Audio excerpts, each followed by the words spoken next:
Star Nation, for this episode of Star FM Exclusive, we will be having a live chat with our reigning queen. Wow, she's a Filipino beauty queen who was bound to represent the Philippines internationally. However, due to the pandemic, the pageant in Las Vegas was canceled, extended, and moved to 2021. So we're going to be finding out the latest about this competition, and we'll get to know more of our pambato in this pageant. Kaya naman, live on Star FM Exclusive, we have with us Miss United International Philippines 2019 Princess Pusing. Hello, Princess. This is DJ Gabby, and welcome to Star FM. Hi, Miss Gabby. Good afternoon, and to everyone who is listening, good afternoon po. Aha, okay. Naku, we are so glad that you are our guest for Star FM Exclusive. Alam mo, I've been wanting to talk to you talaga to know more about you as our reigning queen. Ayan, so first of all, kamusta ka ngayon, Princess? Okay naman po ako as of now. Every day may work pa din kasi I work po at the banking industry, so normal pa din. So right now po kasi nag-off ako for this interview. Okay. So, talaga, may work ka pala sa bank. Is that right? Yes po.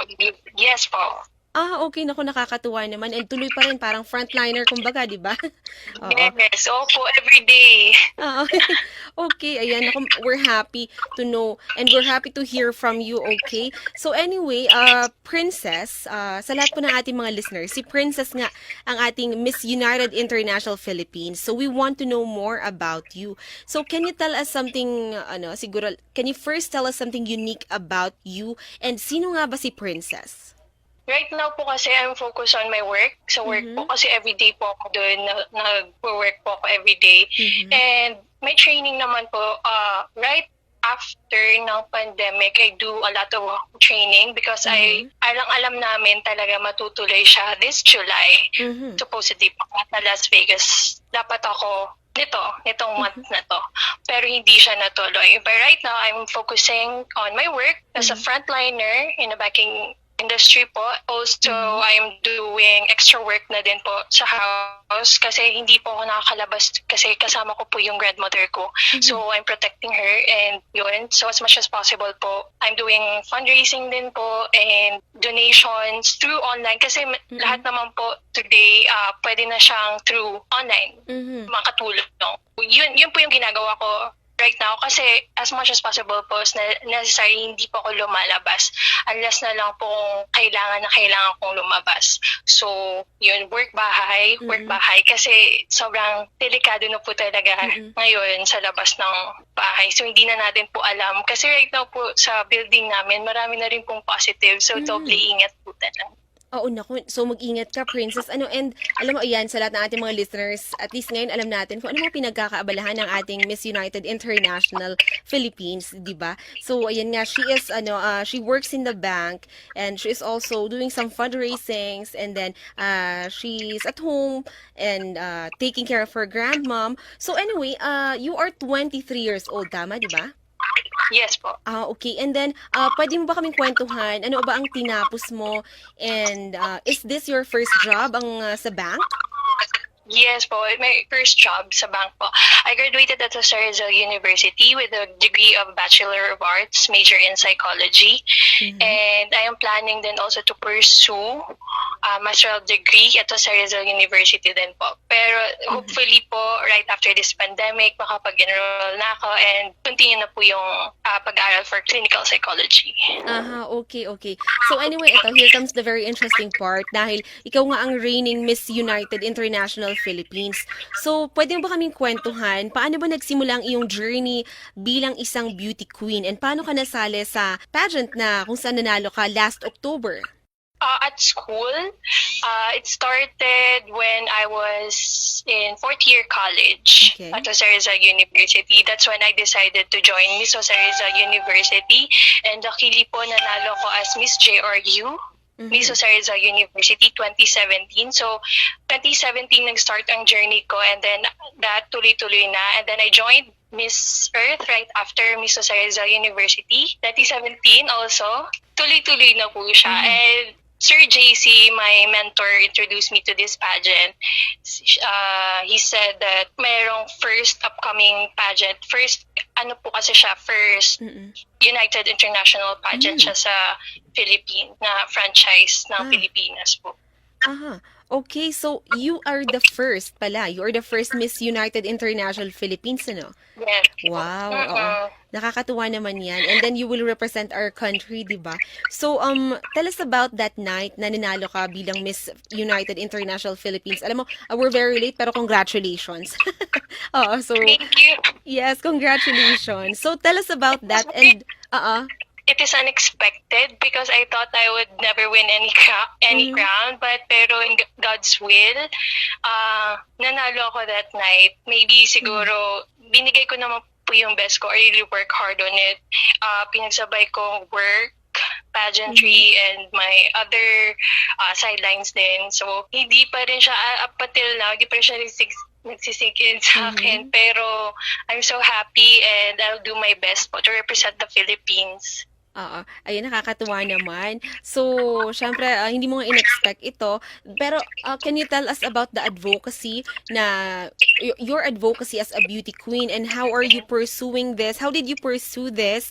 And, pero I'm sure, marami ding mga na-postpone na plano dahil nga sa pandemic. Pero what was the advocacy? Yes. Well, my advocacy po is empowering women through sustainable livelihood by bringing education to the communities. I'd like to work with the communities to enhance their future prosperity by increasing their ability to successfully manage their own livelihood options and improve their food security to sustain especially this time po. It's so hard for them to provide yung pang everyday nila na ano. So, I think they really need this in my advocacy po. And I want to manage their own livelihood options and improve their food security po. And then enhance their skills to be self-sufficient with this. I would like to provide them seminars to develop their ability din po. Para ma-develop ano po yung strength and weaknesses nila. So that their weaknesses can turn into their strength na din. Wow, very interesting talaga. And we're very proud of you, ha? Okay, so anyway, dahil nga itong pageant, yung international pageant, ng United International Pageants, ay hindi nga natuloy, pero this will happen next year. Can you give us more details about that? And when was this supposed to happen? And kailan na ba ito matutuloy? It was supposed to happen this July 2020, but it was suspended. And then Miss Jamie, the director of the Miss United International Pageant, said to us na for safetyness din na it will be held next year po, July din. Pero wala pa po siyang specific date or place kung saan, pero advice niya sa amin, next year po siya matutuloy. Okay. Naku, we are going to be looking forward to that. Very excited din kami. And talagang aabangan namin ang iyong paglaban para naman sa Pilipinas, di ba?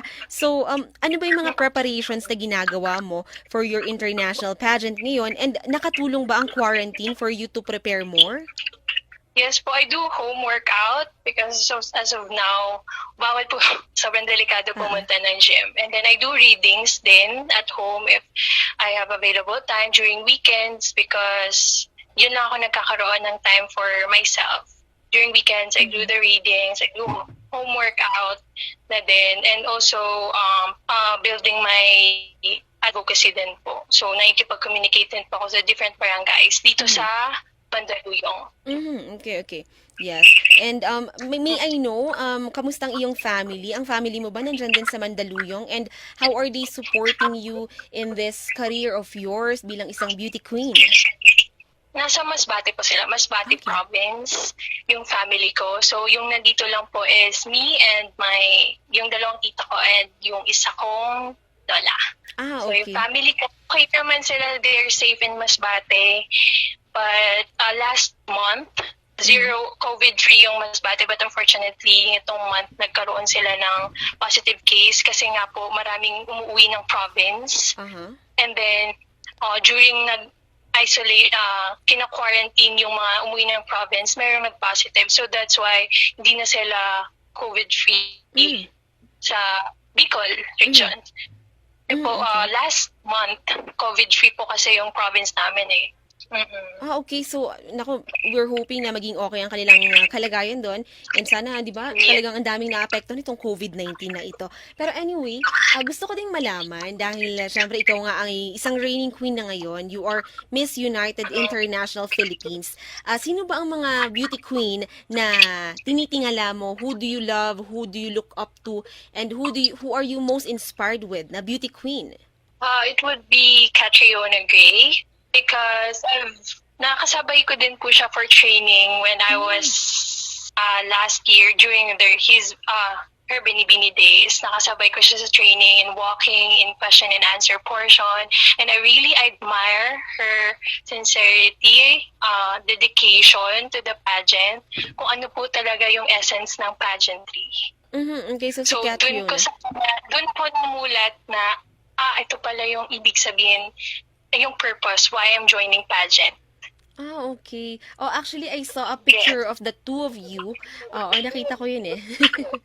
So, that's really, that's good to know.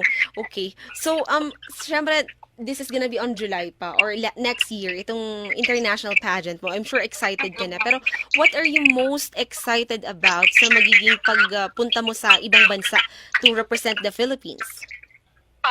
Aside from representing the Philippines in Las Vegas, and it's my ultimate dream to become Miss Philippines, Mm-hmm. and it's my first time going outside of the country.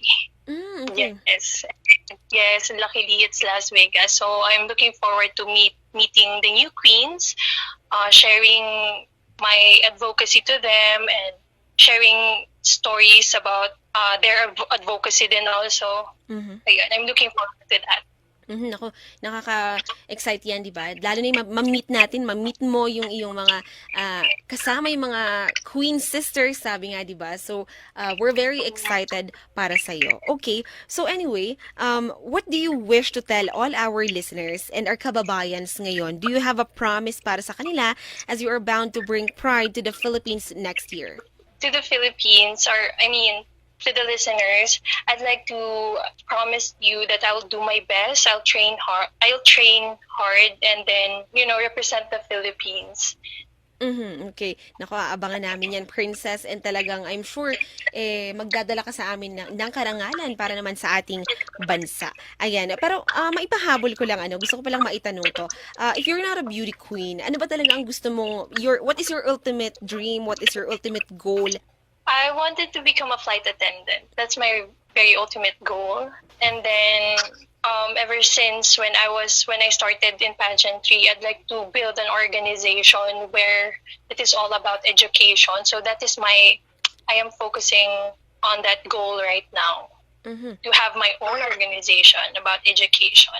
And luckily, I have a lot of friends who is now a professional licensed teacher. We are now coming up with this idea, and abangan na lang po natin kung ano po yung mga dapat yung gagawin namin for the betterment of the society. Okay. Naku, we're gonna be looking forward to that and happy for you. Very happy for you. Okay. Anyway, Princess, any final, final greetings? And are there people that you would love to thank? I would like to say thank you to Sir Jonathan Chong for being so hands-on sa preparation ko for my upcoming pageant, to the Kagandang Flores Camp. I'd like to say thank you to Tito Rogel for my training then, and for also reminding me na kailangan ko talaga mag-training for this. It's a big event. And also to Miss Irene and to Sir Kaloy, our pageant director, and to my sisters, the Queen Sisters and United in Philippine Global Queens, na namimiss ko na sila. And hopefully, catch up kami soon and makita-kita kami. Also to my family in Masbate, I'd like to say, mag-ingat kayo dyan, and Yun lang po. Okay, nako, we're very looking forward to your pageant at maraming salamat sa iyong mga mensahe para naman sa iyong mga mahal sa buhay and to all the people that you are thanking. Okay, well anyway, Star Nation, maraming salamat. At ito nga, that was our Miss United International Philippines 2019 Princess Pusing. Maraming salamat, Princess, and we look forward to you bringing home the crown next year. God bless and stay safe, Princess. Thank you!